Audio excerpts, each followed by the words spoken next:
Hello everyone, learner স্টুডিওয় তোমাদের সকলকে স্বাগত জানাই।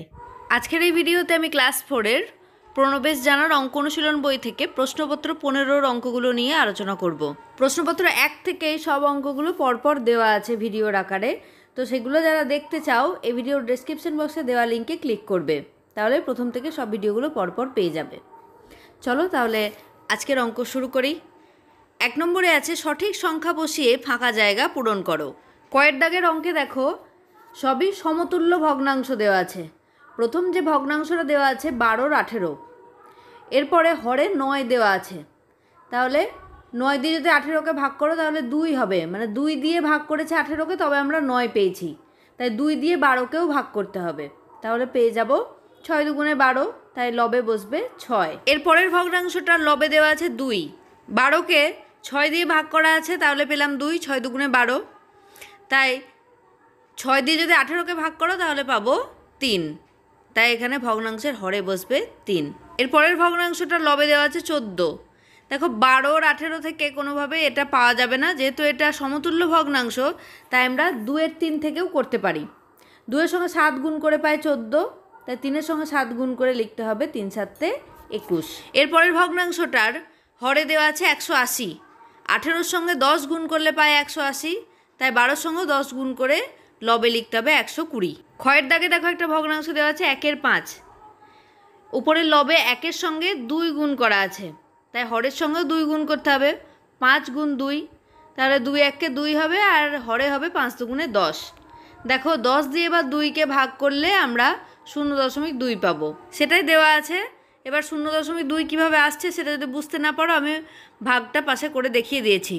10 দিয়ে এবার 2কে ভাগ করলে 10-এর থেকে 2 ছোট, তাই দশমিক দিয়ে এটা 0 নেব, 10 দুগুণে 20, তাই দেখো পেয়ে গেলাম 0.2। দশমিকের আগে কিছু না থাকলে সেখানে আমরা 0 বসিয়ে দেব। গয়ের দাগের অঙ্কতে ভগ্নাংশটা আছে 3-এর 5। এরপর উত্তরটা দেওয়া আছে 0.6। দশমিক ভগ্নাংশে আনতে গেলে হরে আমাদেরকে 10, 100 এই আকারে আনলে দশমিক ভগ্নাংশে আনতে সুবিধা হয়, তাই দেখো 2 দিয়ে গুণ করব লবকেও হরকেও, 3 দুগুণে 6 আর 5 দুগুণে 10। এবার 10 দিয়ে যদি 6কে ভাগ করো তাহলে 0.6 আসবে দশমিক ভগ্নাংশে, ঠিক ওই 10 দিয়ে 2কে ভাগ করার মতো। এরপর ঘয়ের দাগে আছে 2-এর 5 যোগ 3-এর 5। দুটো ভগ্নাংশেই হর একই আছে, 5 আছে, তাই এখানে লসাগুটা 5ই হবে, আর উপরে যেমন আছে লবগুলো যোগ হয়ে যাবে, 2 যোগ 3, 5-এর 5 হয়ে গেল ভগ্নাংশটা। 5 দিয়ে 5কে ভাগ করলে আমরা 1 পাই, সেটাই দেখো দেওয়া আছে। এর পরের অঙ্কে যে ভগ্নাংশের বিয়োগটা দেওয়া আছে 7-এর 10 বিয়োগ 4-এর 15, এখানে কিন্তু হর দুটো আলাদা, তাই 10 আর 15 লসাগু করতে হবে। লসাগু করলে যেটা আসবে সেটা দেওয়াই আছে এখানে 30। এবার কি করতে হবে, 10 দিয়ে 30কে ভাগ করতে হবে। 10 দিয়ে 30কে ভাগ করলে পাই 3, 3-এর সঙ্গে লবের গুণ, 3 7 21। 15 দিয়ে 30কে ভাগ করলে হয় 2, 4-এর সঙ্গে 2 গুণ করতে হবে, 4 দুগুণে 8। এবার 21 থেকে 8 বিয়োগ দাও, তাহলে হবে 13, আর নিচে যেমন 30 আছে 30 বসে যাবে, তাই ওটা উত্তরটা হবে 13-30। এরপর 6-এর দাগে একটা বিয়োগ দেওয়া আছে 0.5 থেকে 0.05-এর বিয়োগ। বিয়োগটা আমি দেখিয়ে দিয়েছি। দশমিকের পরে 5 আছে, তো তারপরে কোনো সংখ্যা নেই, তার জন্য আমি একটা ওখানে 0 বসাবো বিয়োগ করার সময়। 5 আর 5-এ 10, 10 ধরেছিলাম, সে একটা নিচে এসে যোগ হবে, 5 থেকে 1 বিয়োগ করলে হবে 4, দশমিকের জায়গায় দশমিক বসে যাবে, তাই উত্তরটা হবে 0.45। 2-এর দাগে আছে যোগফল নির্ণয় করো।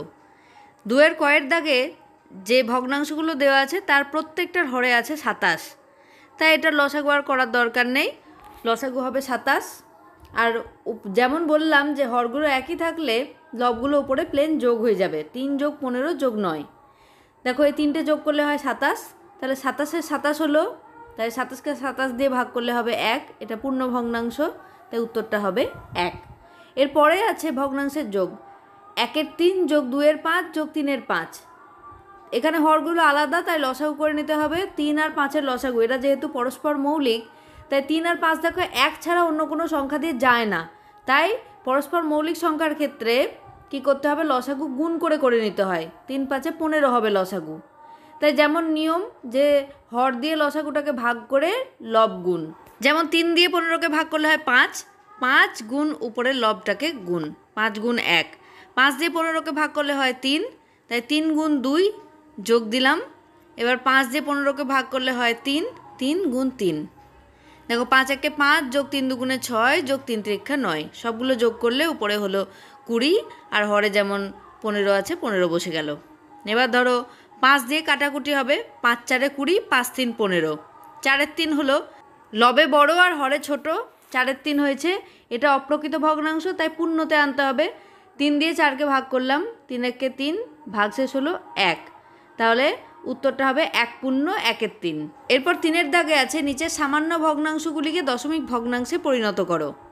প্রথম ভগ্নাংশটা আছে 3-এর 4, 4 দিয়ে 3কে ভাগ করতে হবে, তো 4 থেকে 3 যেহেতু ছোট তাই দশমিক দিয়ে এটা শূন্য নিলাম, 4 7 28, এবার বিয়োগ করে হলো 2, যেহেতু দশমিক আগে বাদ দিয়েছি তার জন্য আবার একটা শূন্য পাবো, তো 20 হলো, 4 5 20, তাহলে 3-এর 4 সমান হলো 0.75, এটা দশমিক ভগ্নাংশে চলে এলো। এরপরের ভগ্নাংশটা আছে 11-র 25, 25 দিয়ে 11কে ভাগ, এবার 25-এর থেকে 11 ছোট তাই দশমিক বাদ দিয়ে এটা শূন্য নিলাম, 4 25 100, বিয়োগ করে হলো 10, আবার দশমিকের জন্য আরেকটা শূন্য পাবো, 4 25 100, অতএব 11-র 25 সমান 0.44।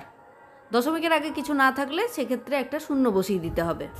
এরপর আছে 7-এর 200, 200 দিয়ে 7কে ভাগ, প্রথমে দশমিক বাদ দিয়ে এটা শূন্য নিলাম, তাহলে হলো 70, দেখো 200 থেকে তাও 70টা ছোট হচ্ছে, এবার পরপর দশমিকের জন্য দুটো শূন্য নেওয়া যাবে না, তাই জন্য আবার একটা শূন্য বাদ দিয়ে আর একটা শূন্য নিলাম, এক্ষেত্রে হলো 700। 200কে 3 দিয়ে গুণ করলে হয় 600, এবার 700 থেকে 600 বিয়োগ দিলে হবে 100, দশমিকের জন্য একটা শূন্য আমি পাবো সব সময়, তারপর একটা শূন্য নিলাম, তাই 1000 হলো, এবার 200 সঙ্গে 5 গুণ করলে হয় 1000, মিলে গেল, অতএব 7-এর 200 সমান 0.035। এরপর 4-এর দাগে আছে ছোট থেকে বড় সাজাও। 4-এর কয়ের দাগের যে ভগ্নাংশটা আছে সেটা হচ্ছে সবগুলোই আছে দশমিক ভগ্নাংশে, তাই এটাকে প্রথমে দশমিক ভগ্নাংশ থেকে সামান্য ভগ্নাংশে নিয়ে আসবো। সামান্য ভগ্নাংশে কীভাবে নিয়ে আসতে হয় দেখো, প্রথমে আছে 5.05, পুরো সংখ্যাটাকে উপরে লবে লিখে নেব 505, এরপর হরে হবে দশমিকের জন্য একটা 1 আর দশমিকের পরে যত সংখ্যা থাকবে তত শূন্য, তাহলে 505 আর নিচে হলো 100। এরপর আছে 5.50, উপরে 550 বসে গেল, আর নিচে ঠিক একইভাবে দশমিকের জন্য একটা 1 আর তারপরে দুটো সংখ্যা আছে তাই দুটো শূন্য। একইভাবে পরেরটা হবে 55-র 100, তারপরটা হবে 5-এর 100, 5-এর আগে শূন্য আছে তো শূন্যের কোনো দাম নেই তাই উপরে বসবে 5 আর নিচে 100, আর তারপরটা হবে 7-এর 100। দেখো যেহেতু হরে সবগুলোই 100 তাই আমি বুঝতে পারছি যে কোনটা ছোট কোনটা বড় সেটা বুঝেই যাচ্ছি, মূল ভগ্নাংশটা যেমন যেমন আছে সেই অনুযায়ী ছোট থেকে বড় সাজিয়ে নিতে হবে। বুঝতেই পারছি দেখো 5-এর 100টা সবচেয়ে ছোট, তারপর 7-এর 100, তারপর 55-র 100, তারপর 505-এর 100, তারপর 550-এর 100, তাই মূল ভগ্নাংশটা যেমন যেমন আছে সেরকমভাবে ছোট থেকে বড় সাজিয়ে নেব। এরপর ক্ষয়ের দাগে দুটো সামান্য ভগ্নাংশে আছে আর দুটো দশমিক ভগ্নাংশে আছে, সবগুলো একই আকারে আনতে হবে, তাই যেগুলো দশমিক ভগ্নাংশে আছে সেই দুটোকে সামান্য ভগ্নাংশে নিয়ে আসবো। 3-এর 4টা 3-এর 4ই থেকে গেল, পরেরটা হবে 57-র 100, তারপরটা হবে 76-র 100, তারপরটা 2-এর 5 আছে। এরপর ছোট থেকে বড় সাজাতে গেলে যেমন একই হর বিশিষ্ট ভগ্নাংশে আনতে হয় সেরকম নিয়ে আসবো, তাই হরগুলোর প্রথমে লসাগু করতে হবে, 4 100 আর 5-এর লসাগু করলাম, লসাগুটা এলো 100, এবার হরগুলোর প্রত্যেকটাতে 100 আনতে হবে। প্রথম ভগ্নাংশটা আছে 3-এর 4, দেখো তাহলে 4-এর জায়গায় 100 আনতে গেলে 4-এর সঙ্গে 25 গুণ করতে হবে, 4 25-এ 100 হয়, তাই লবেও আমি 25 গুণ করব, তাহলে 3 25-এ 75 হলো, 4 25-এ 100, 75/100। এরপর আছে দেখো 57-র 100, যেহেতু এটা 100ই আছে হরে তাই 1 দিয়ে গুণ করতে হবে, সেরকম কিছু করার দরকার নেই, 100 একে 100, তাই 57টাকেও 1 দিয়ে গুণ করতে হবে, তাই পরের ভগ্নাংশটা 57-র 100, কিছু না করলেও হতো, কিছু করার দরকার নেই, এটা যেহেতু 100ই আছে। এরপরও ভগ্নাংশটাও তাই 76-র 100, যেহেতু 100 আছে তাই কোনো কিছুর সঙ্গে গুণ করার দরকার নেই, 1 দিয়ে গুণ করলেই হবে। এরপরের ভগ্নাংশটা আছে 2-এর 5, 5-এর সঙ্গে 20 গুণ করলে 100 হয়, তাই 2-এর সঙ্গে 20 গুণ করলাম, 20 দুগুণে 40 আর 5 20 100। এবার দেখো সব 100-র মধ্যে পেয়ে গিয়েছি, তাই সহজেই ছোট বড় বুঝতে পারছি কোন ভগ্নাংশটা ছোট কোন ভগ্নাংশটা বড়, তাহলে মূল ভগ্নাংশ দিয়ে আমাদেরকে ছোট থেকে বড় সাজাতে হবে। 100-র মধ্যে 40 এই ভগ্নাংশটা সবচেয়ে ছোট, তাই প্রথমে লিখেছি 2-এর 5, তারপর 57-র 100, তাই লিখেছি 0.57, তারপরে হচ্ছে 75-র 100, তারপরে হবে 3-এর 4, যেটা সব থেকে বড় সেটা হচ্ছে 76-র 100, 100-র মধ্যে 76 সব থেকে বড়, তাই সব থেকে শেষে লিখবো 0.76। এরপর 5-এর দাগে আছে স্থানীয় মান হিসেবে সাজিয়ে যোগফল নির্ণয় করো। একক, দশক, শতক এইভাবে লিখবে। তারপরে হবে দশমিক, দশমিকের পরে দশাংশ, শতাংশ, সহস্রাংশ। প্রত্যেকটার দশমিকের জায়গায় দশমিক বসবে, তারপর যেমন যেমন সংখ্যাগুলো আছে সেরকমভাবে সাজিয়ে যোগটা করতে হবে। যোগফল হবে 241.928। এক্ষেত্রে সাজানোর সময় লক্ষ্য করতে হবে দশমিকটা যেন সবগুলোতেই একই জায়গায় থাকে। এরপর 6-এর দাগের অঙ্ক, 57.5 লিটার দুধ থেকে 39.750 লিটার দুধ বিক্রয় করা হয়েছে। এখনও কত লিটার দুধ রয়ে গেছে? 57.5 আছে আর এটা আছে 39.750। যেহেতু এখানে 57.5 আছে তাই তারপরের ঘর দুটো আমি দুটো শূন্য বসিয়ে নেব, দিয়ে বিয়োগটা করব।